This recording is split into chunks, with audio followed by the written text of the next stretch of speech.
Сърцебиене. Онзи момент, когато сърцето ти започва да бие като барабан и не можеш да го спреш. Стоиш си нормално и изведнъж усещаш бум-бум-бум в гърдите. Опитваш се да се успокоиш, но колкото повече го усещаш, толкова по-силно става.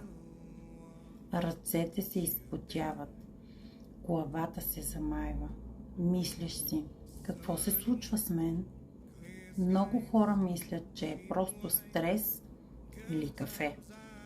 Но когато се случва отново и отново, тялото ти всъщност реагира на нервната система и напрежението, което носиш. Не е слабост и не си сама. Ако ти се случва често, напиши "искам" в коментар или ми пиши на лично.